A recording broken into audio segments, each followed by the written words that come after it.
What's up, everybody? This is Dr. J. Phoenix Singh coming to you to be able to answer a valued viewer's question. This is going to be a quick one today. I think it's a good question. It's something that I never really thought about in a systematic manner. The question today is from Safi, so before I answer it, please do, guys, make sure to smash that like button, give it a big old thumbs up on this video, comment below if you enjoyed the video, or if you have questions of your own. If they're high sensitivity questions, or at least I deem them to be, such that I think that as many individuals as possible can actually benefit from a video response to your question, I will make a video response, and if not, I'll let you know that it's too high specificity and that you just need to book a one-on-one meeting with me. We can talk about whatever you like in terms of getting into grad school, getting published, anything you like, okay? So let's go ahead and get this one answer for Safi today, though. Safi's question is a pretty simple one, but I do love it. She says, I definitely thought that you had to maintain some sort of a good grade, A, B, or C, to stay in, quote, good standing with the program. This is a graduate program. I assume to some extent that still might be true. How would you get kicked out of a graduate program, specifically a clinical psychology Ph.D. program? So Safi, is a great question. I know that I made another video that you were responding to, and that video was basically, do grades matter in graduate school? And the overwhelming answer is no. Now, you're definitely right that you can't like fail out of all of your classes. You can't get the U.S. equivalent of an F in every single class and expect to stay in graduate school, right? That definitely isn't going to happen. And that's the first way that you can get kicked out, is to literally fail out. Now, there's some programs, obviously, like my first doctorate at Oxford, for example, is straight up research program. And so because of that, I didn't take one graduate class the whole time, which on the one hand, I remember initially sounded like a dream. And then I realized, wait a minute, I'm not going to take a class, but I need to know everything. And nobody's going to teach it to me. So I have to train myself in everything. And that ended up being an extraordinarily difficult thing to do. That sounds great. It wasn't. So that's a good thing to think about before doing a research doctorate. I'll tell you that right now.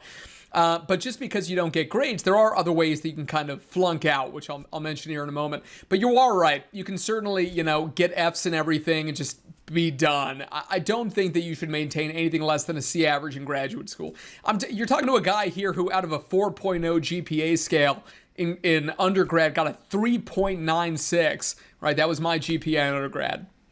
And it wasn't possible in my university to get over a 4.0. So basically, I got A's or A pluses in every class I ever took, except for two. And those two other ones, I got A minuses. That's it, right? So it's one of those things. I mean, like, that was my background. So it was brutal, the idea of like not shooting for A's in everything, right? But again, I ended up going to Oxford instead of going to any of my choices of the schools, the clinical programs I got into in the US. And so I, again, had to make that big adjustment, but it was adjustment in a different direction. But you're definitely right, Safi. You can't get straight Fs. You can't get, I would argue you shouldn't get straight Ds. I think it looks really bad. You'll definitely be at the bottom of your graduating class if that's the case. But again, remember that the goal of grad school is to get publications, build professional networks, set yourself up to be able to get some funding, some early career funding, set yourself up to be able to get a postdoc, you name it. That's the goal, much more than, getting a great GPA. So that was my point in that video. And it's my point here too, is, just do your best, make sure that, you get by, but really do focus your time. If the idea is, oh man, I got to write that essay to get an A in the class, or it's, I have to write up that manuscript for publication, please write up the manuscript for publication. That is what matters now. This is not undergrad, right? So that's number one. Great question. Number two, what's another way you can fail out? Going rogue on your supervisor. And what I mean there is basically, talking to your supervisor in a way that it's just like she or he is not an individual who, if they say, oh, like, here's what your graduate project is going to be, here's what it's going to look like, this is the data we have access to, or we want you to be part of this project and you can use the data for your doctoral project, and you say, no, I'm a grad student, you're getting paid to supervise me, and so because of that, this is what I want my doctoral project to be on, and, this is what I want the methodology to be, this is how I want it to be, so that's what my doctoral project is going to be like. Don't do that. Seriously, this is like not a joke. Don't do that, okay? I've said it other times on this channel, I'll say it again now. This is not a democracy. This is, at best, a benevolent dictatorship, right, that you're walking into with the overwhelming majority of graduate supervisors, okay? Don't be silly and say things like, my weekends are sacred, don't call me on the weekends or don't email me on the weekends. You don't say things like, I'm just telling you right now, you don't say things like that. If you have that kind of a personality where you talk to other people like that as well, in life in general, you got to check yourself. It's really bad. You're not going to be successful. Okay, I'm just telling you, just straight up, you're not. That displays a level of arrogance, which is unbelievable. And it also shows that you just don't belong in graduate school, right? If you think that work-life balance exists in graduate school, you're out of your mind. And nor should it, frankly, from my perspective. So it's definitely one of these situations where if you turn your supervisor against you, I guarantee you that it's almost like they'll create the conditions for you to quit. Which sounds insane. I obviously have never done that to anybody, but I definitely know individuals who have, and I also certainly know graduate students who have been, have had that kind of an attitude, and then essentially, they just get so miserable that they end up quitting anyway, right? So, I've definitely known individuals who've fallen into that trap. So just, be careful. Don't go rogue on your supervisor. Just make sure that you will never know who that supervisor is until you actually start working with them. Doesn't matter how much prep work you do, etc. Even if you've worked in their lab, the relationship between, let's say, a lab manager, research assistant, and a grad school supervisor is very different than when you are their graduate student properly, okay? So just know that, just do your best. That's a real challenging thing. I'll make other videos about how to choose a grad school supervisor.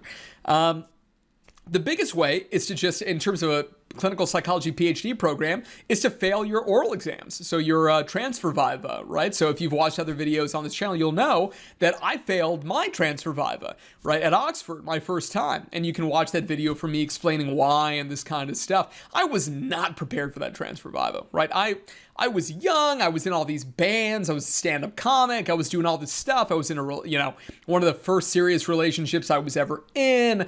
I was going out on the town. I was 21 years old. I was making all kinds of bad decisions, right? So it's just one of these things where I was not prepared for that whatsoever. And at Oxford, the way it works is that if you do it the first time and you fail, you get a second chance in a few months. If you fail that, then you're expelled, right? So that was terrifying for me. And I turned it around. I ended up getting the doctorate in good standing and tons of publications, got my dream postdoc. Things have gone really, really well. But don't think that, you can't be successful if you fail it, especially the first time, okay? So that's something always important for me to point out because I'm proof that you can be great. So that's that. The next one, obviously, is if you fail your defense. Oh, man. Your supervisor should not let you go up for the defense if they have any inkling that you're going to fail it, okay? I've made other videos on this channel about how to prep for the defense. Whether that's defending a dissertation, defending a master's thesis, please watch those videos. Those videos are going to get you into a really good place in terms of, to be ready to be able to defend. But oh my gosh, there's some bad supervisors out there. Let me tell you, I've seen a bunch, more than my fair share. Oh my gosh, they shouldn't put you in that position where you're going to fail any of that. I'm so sorry if that's happened to you. I really am. But that is one way that you can fail, okay?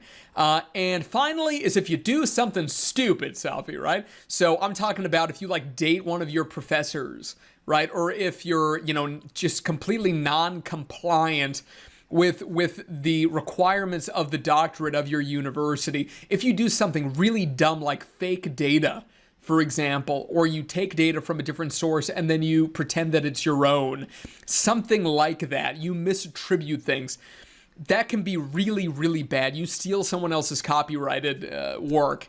That kind of stuff is very difficult for a university to forgive rather than just expelling you or, if nothing else, putting you on probation for quite some time. So those are the different ways that I think that you can get kicked out of a clinical psych PhD program.